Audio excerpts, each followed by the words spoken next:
Okay, well, why don't we go ahead and get started this morning?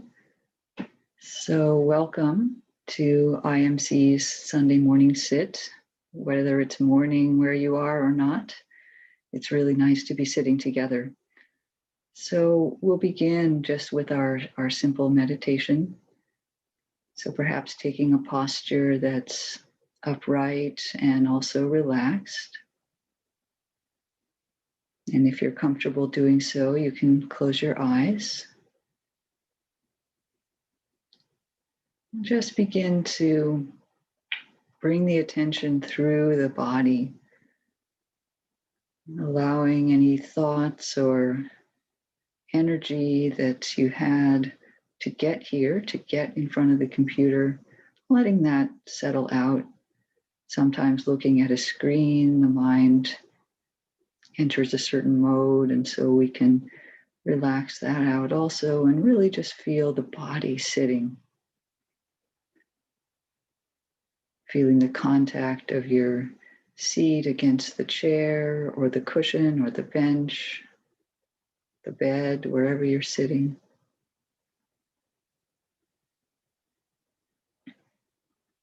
Feeling your legs or your feet against the floor. And having a sense of stability, groundedness where you're sitting. Perhaps softening those contact points so that you feel gently connected to what is supporting you. And allowing it to support you.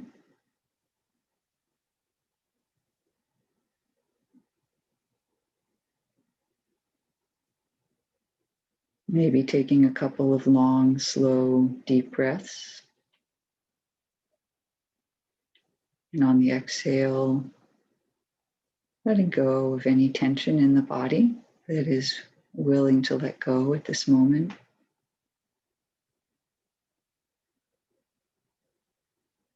Perhaps softening the eyes and the eye sockets, the muscles of the face.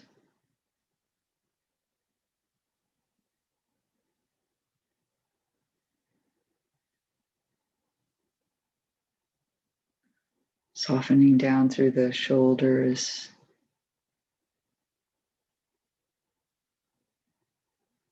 Letting the shoulder blades slide down the back so that the shoulders drop naturally without rounding forward.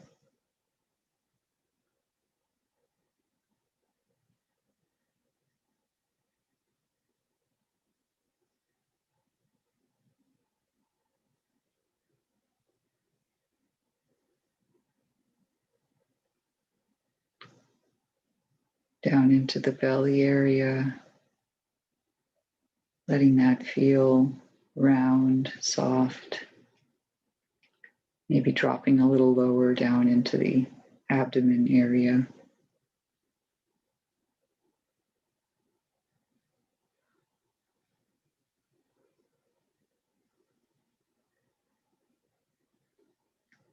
Feeling how when the belly relaxes, there's a little bit more flexibility in the lower spine so that it can find just that balance point where there's the feeling of stability down where we're sitting, and then also a feeling of openness or uplift through the middle part of the spine.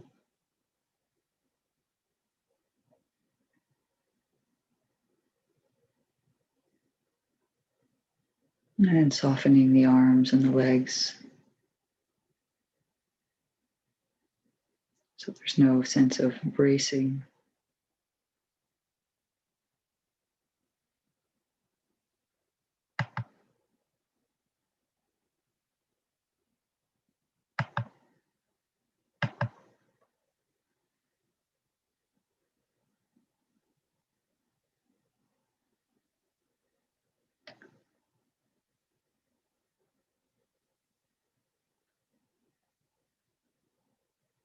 And feeling also, along with the softening, a sense of energy perhaps contained in the straightness of the spine.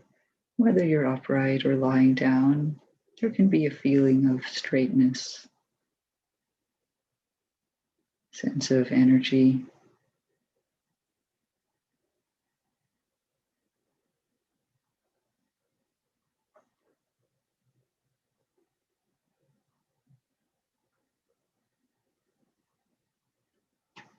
And what unifies the softening, the calm, and the energy is the breath. Flows throughout the whole body.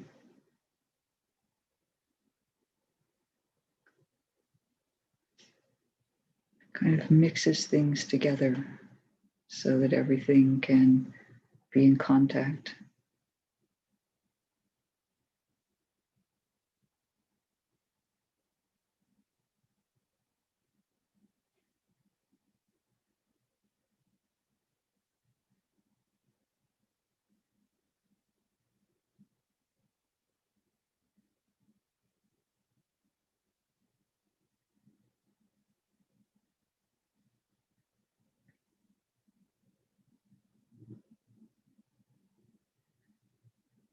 And then inviting that same ease into the mind,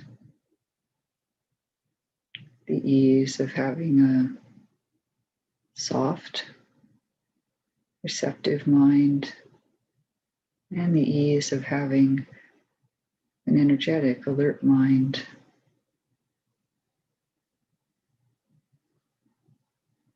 So the body and the mind are also in harmony.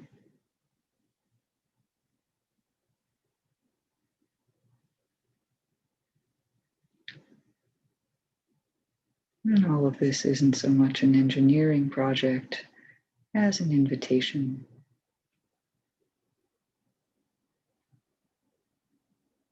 to rest in this balanced way of being to whatever degree it's available.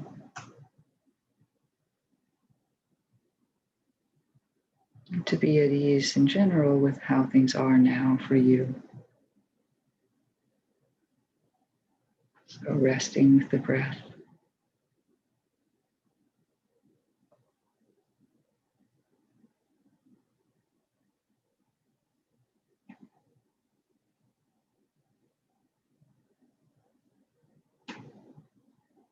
And after we've settled in for a few more minutes, I'm going to read a verse. You can either just let it pass through the mind and continue with your usual practice, or you may wish to let it resonate for you and see how it affects the rest of the sitting.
So this verse is from the awakened nun, Sakula.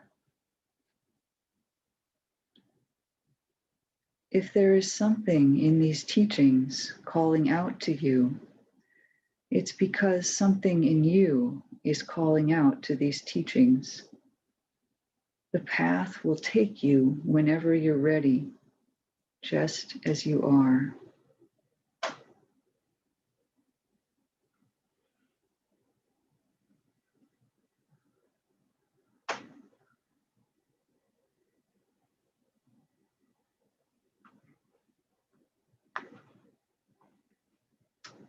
If there is something in these teachings calling out to you, it's because something in you is calling out to these teachings. The path will take you whenever you're ready, just as you are.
as we continue to sit,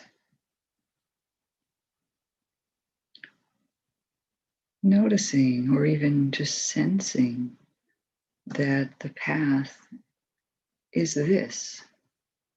The path is the flow of experience moment by moment. It's not found anywhere else. And so there's this sense that the path can take us right now,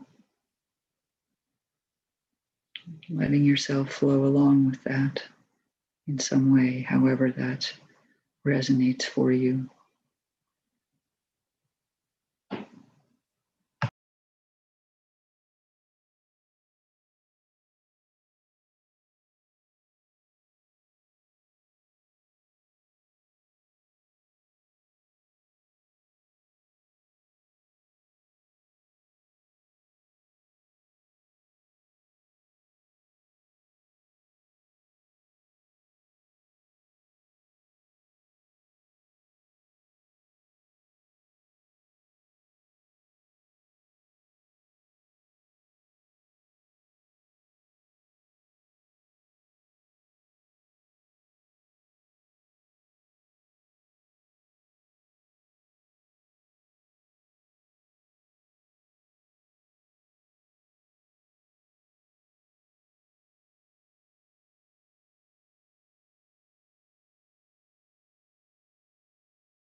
So, good morning, or good afternoon, or good evening.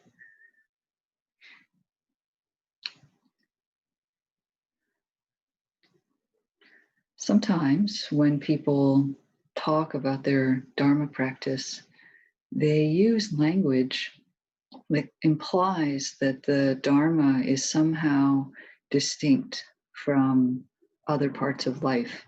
So, for example, at the end of retreat, people often say, "So, when I go back to regular life," or if they're talking about their cushion practice, they might say, "In the rest of life, such and such is like that, but here on the cushion it's different," or "in my normal life, such and such."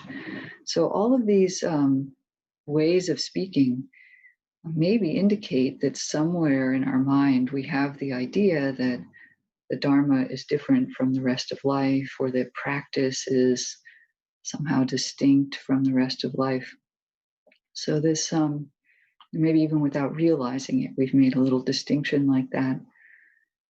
So I'm calling this talk the Dharma life, and I want to talk a little bit about our interface between what we think of as our life and the Dharma and practice, and how we can live in a way that is where those are somewhat connected. And it may be that that's not an issue in your life or not interesting, and that's fine. Or it might be that that is interesting, but you're not sure how to do that. Or it might be that you're trying really, really hard to connect everything together, and almost the harder you try, the less it works. So it's all fine. I think there will be something for everyone. When I went to practice in Sri Lanka a few years ago, the monk that I was practicing with was named Dhammajiva, which means Dharma life. And I think it suited him. And he really had taken things in. So in this book, the First Free Women, it's a kind of an interpretation of the Therigatha, the poems of the awakened nuns. There's this verse, which I also read during the meditation. This is from the nun Sakula. If there is something in these teachings calling out to you, it's because something in you is calling out to these teachings. The path will take you whenever you're ready, just as you are. So I want to talk a bit about this. That last phrase, just as you are, is so important in practice. It's such an important idea. And the context is that the path will take us when we're ready, whenever we're ready, just as we are. So it's not really that we need to be different, but we do need to be ready. And that has to do somehow with our relationship to the teachings and our relationship to practice. So what is this being ready? It seems to be kind of a balance or a middle way among a number of different relationships that we might have to practice. And it's something that we explore in ourselves over time. But one relationship that I want to start with, because it's such a common one, is to see our practice as the ultimate self-improvement project. And so we use various reflection or self-assessment tools, and we come up with an idea or a list almost of what our issues or our difficulties are, and then we come up with some strategies for addressing those. And I'm making it very explicit. I don't know if not everyone does it so explicitly, but we can check, maybe even subtly in our mind, we have this idea. So for example, we might decide that we have an issue with anger, and so we're going to try anger management workshops, and we're going to do nonviolent communication so that we can connect better with people that we find irritating. And we're going to do psychotherapy in order to work out the issues of our upbringing. And then we're going to do meditation for calming the mind and opening the heart. So we have subtly in our mind kind of this list of things that we're going to address through various practices. So let me say, first of all, that all of those things are great things to do. They're very valuable and they do reduce suffering. So I recommend those. However, what I'm pointing to here is that kind of background idea going on, where we have an idea of what the issues are that we know this is it, and we're going to work on that by doing various things. So there's kind of a plan. There's a sort of a rational plan. And the subtle conclusion is that when I've really processed all of these things that I'm working on, then I will be well on my way to awakening. And that's what it's going to take. And maybe a subtler underlying attitude there is the idea that awakening means that all of my rough spots are going to be smoothed out and all of my oddities are going to go away, and I'm going to become that ideal person that I imagine I can be. So I'm being pretty kind of direct, and not because this is a completely wrong approach, but just because we have to be aware if we have that attitude. So there's, but maybe just I'll give you now an example of something that happened for someone I know in practice, which is that they began just following the meditation instructions, follow the breath. When the mind wanders away, let go of that and return to the breath. Really stay connected to the body sensations and the breath in the present moment. And they did that pretty diligently for a number of months, I think it was. And then they noticed, to their surprise, that they were less angry at work. And this was a little bit shocking to them, because they thought, well, wait a minute, if anger is going to be reduced, shouldn't I have had to work directly on the anger? And shouldn't, at least, probably I should have done metta practice. But suddenly it's just like there's just less reactivity, less being prone to anger. So it was surprising, because all they'd been doing was trying to follow their breath for some period of time per day. But the path sometimes works like this. Sometimes we work directly with things, but sometimes we don't have to work directly on things for them to fall away. The path works a little bit sometimes in unseen ways, and sometimes in surprising ways. And so it's important to be open to that, and not to feel that everything has to be managed directly by working on that exact thing. Who knows? I mean, we might, in some ways, reinforce difficulties by working on them directly. If we the more we see, oh, I'm an angry person, I've got to work on this anger, I have this problem with anger or sadness or depression, we almost reify it in a certain way. So there's a little bit of subtlety there in knowing that our mind has certain tendencies, but not making them into a self, not identifying them with how we are. So sometimes it's best just to return to the breath and be surprised where that can take us. It's not that we don't ever work on things, but sometimes that can also bring up, say, an attitude of aversion. We can decide, if we've decided that this is the good part of my mind and this is the bad part of my mind, and I have to work on the bad part and make it go away, then only the good will be left. That's a particular attitude about practice. And so we don't want to be cultivating that sense of aversion to part of our mind. So I would say this is a way, if we've made this big division between good and evil in the mind, that's a way that we might not be quite ready for the path to come and take us, referring back to the quote.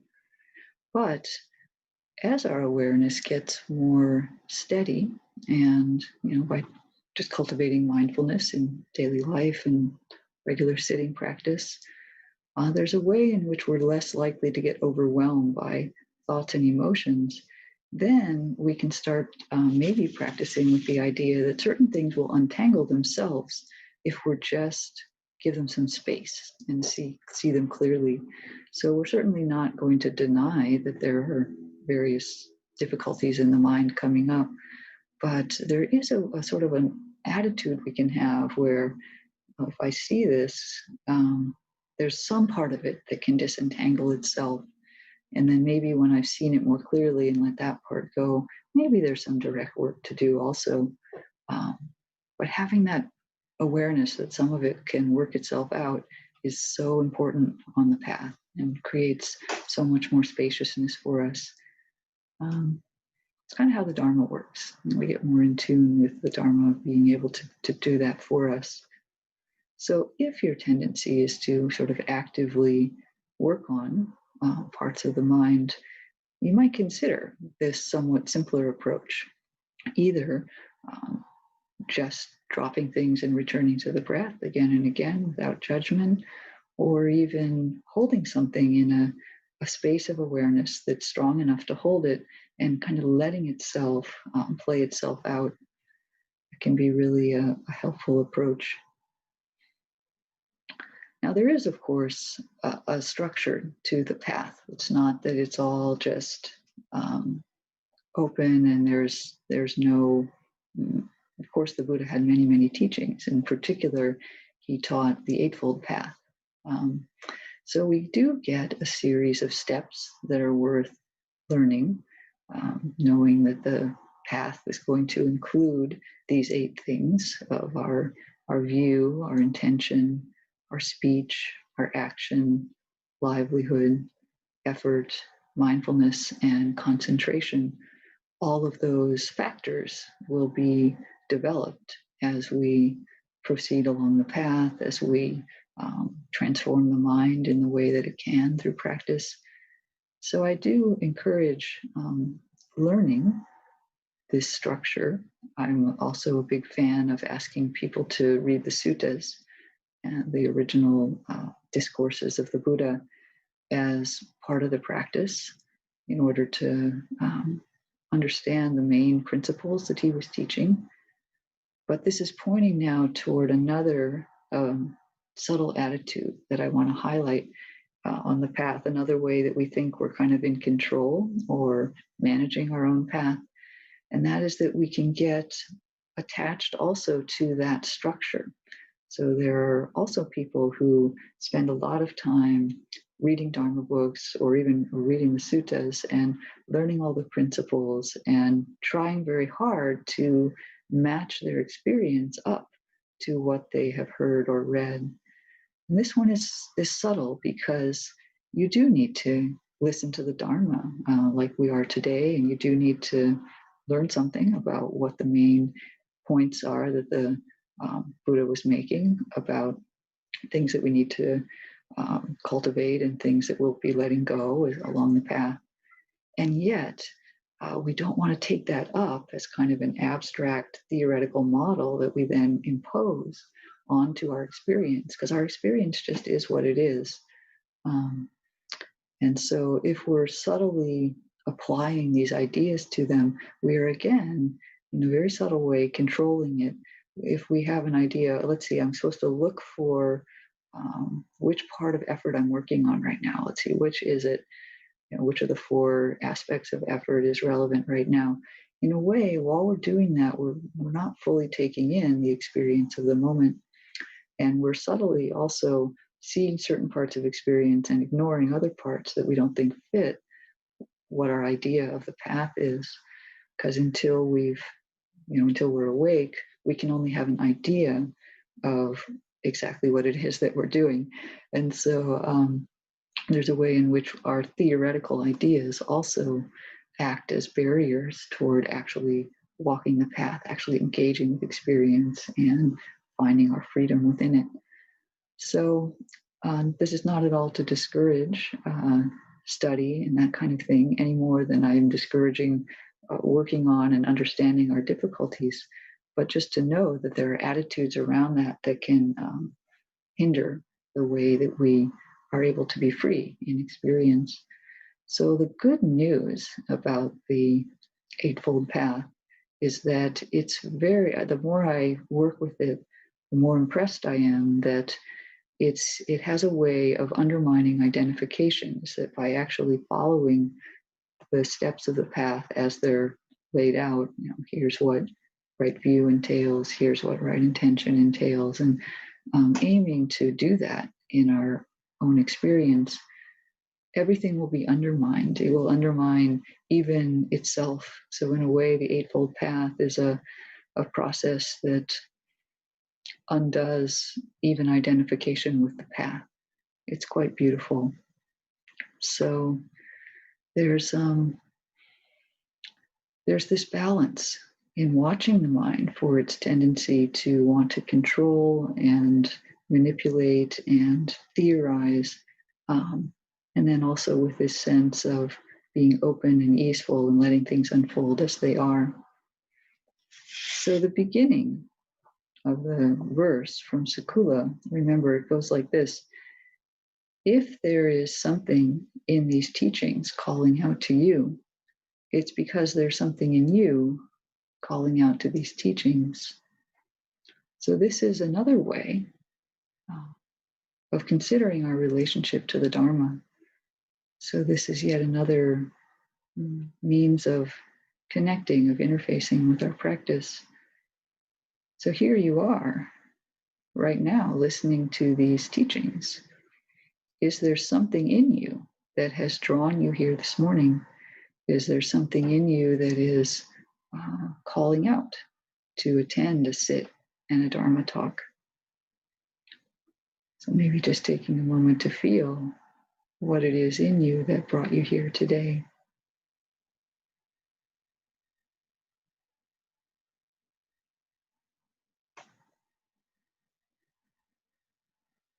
And then equally so, can you hear something calling out to you? If there's something in these teachings that is calling out to you, so what is this resonance between the teachings and your heart? Is there some sense of resonance there?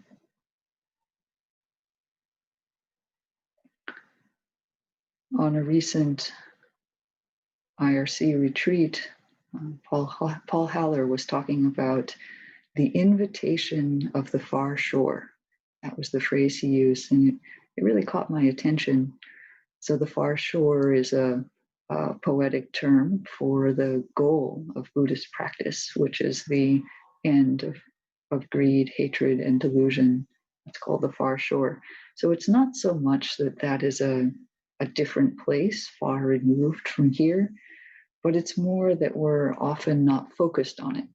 What we're focused on is kind of all the stuff that's right in front of us and is occupying our attention. And that's collectively in Buddhism called the near shore. And then there's the far shore. So when the near shore is in focus, when we're really focused on all of those things that keep us busy, we're not focused on the far shore. It's in our far field vision in a sense.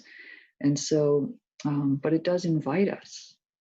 It does invite us, doesn't it? So even when we're here on the near shore and we're taking care of our lives, there's an invitation in each moment from the far shore. And that can help, in a way, take us deeper into ourselves, deeper into this moment, whatever it is. So discerning this call, whether we're discerning the invitation or the call from the far shore, or whether we're discerning what in our own heart is calling out toward that, we would need to listen. Need to listen in order to hear that. So I call this contemplation. The word contemplate can include kind of a sense of combining listening for this invitation and an internal contemplation of what is wanting to be offered or what is wanting to come forth from the heart. So in a way, we invite the Dharma as well as the Dharma inviting us. And are we in tune with what that is for us right now? So relating relating to the teachings can get very intimate.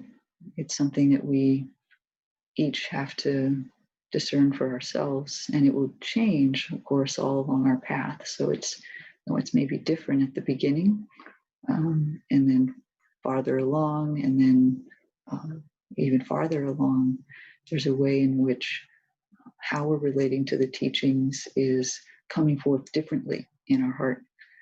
So there's maybe a beautiful phrase about that we could contemplate, which is the traditional refuge is in the Buddha, the Dharma, and the Sangha. And we might consider, is there a way in which we feel like the Buddha is in our own heart, right here? And is there a way in which we feel that the Dharma is something that is flowing through our veins, it's nourishing all the cells of the body? And is there a way in which the Sangha is not something outside that we're relating to, but that the Sangha can never be separated from us? It's sort of a part of us. The whole Sangha is contained just within this being. And considering in this way, it's as if refuge is woven into our very being.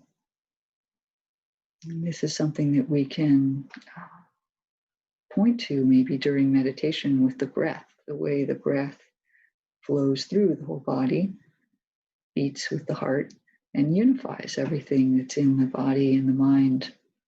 Of course, it's not like this every time we sit, but it can be a sort of a guiding idea in our practice, and finding the way in which that resonates for us, and the way in which, once we have done this enough, kind of saturated ourselves with this sense of the Buddha, the Dharma, and the Sangha being in the fiber of our being, then seeing what actions can come forth from that, how we get up from the cushion and talk with people, and how we get up and do our work around the house or for our job.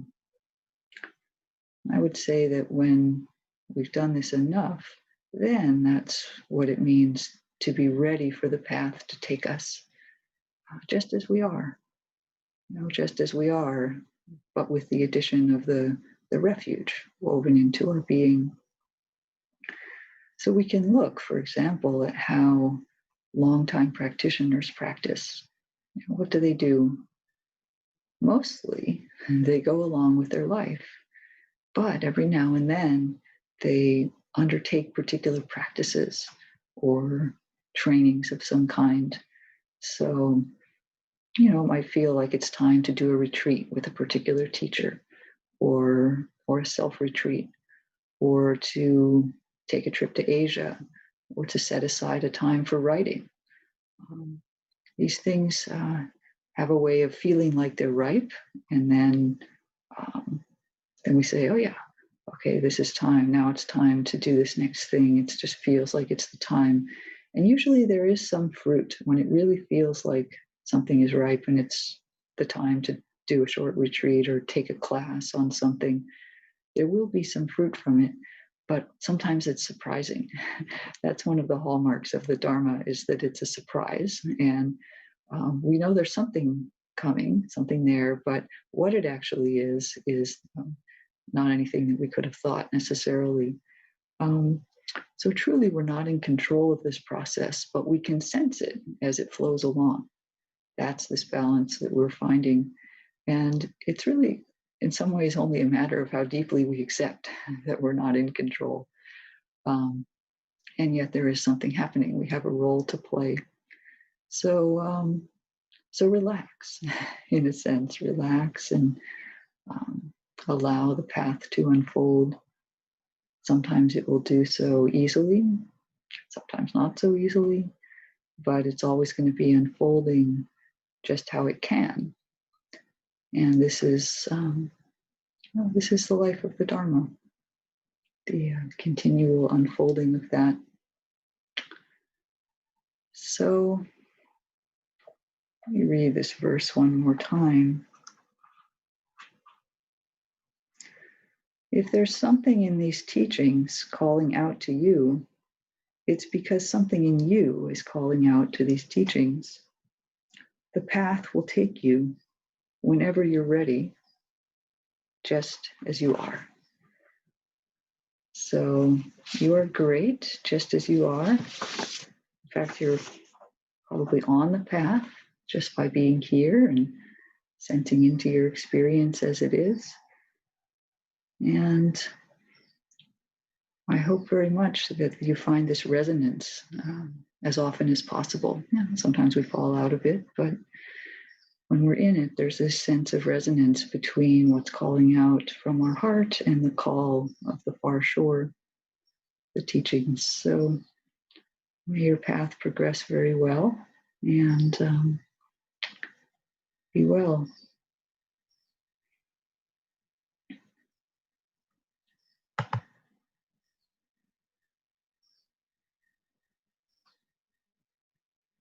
So if there are any questions or comments, we do have a couple of minutes, and I welcome anything coming into the chat. Please be aware that I have a delay, and so I won't see it right away. But if you wanted to ask any questions or make any comments, I'll see if there's anything else I can say, and otherwise, have a wonderful day or evening.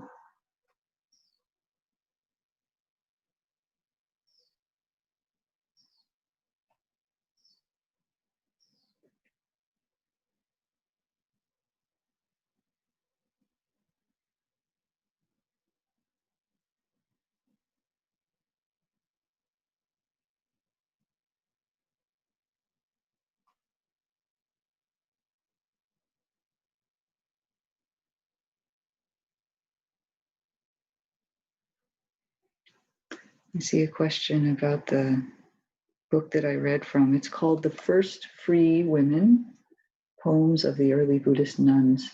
And it's not exactly a translation of the Therigatha. It's, of course, based on that, but it's more of an interpretation. It's somewhat more poetic. So yeah, I recommend it.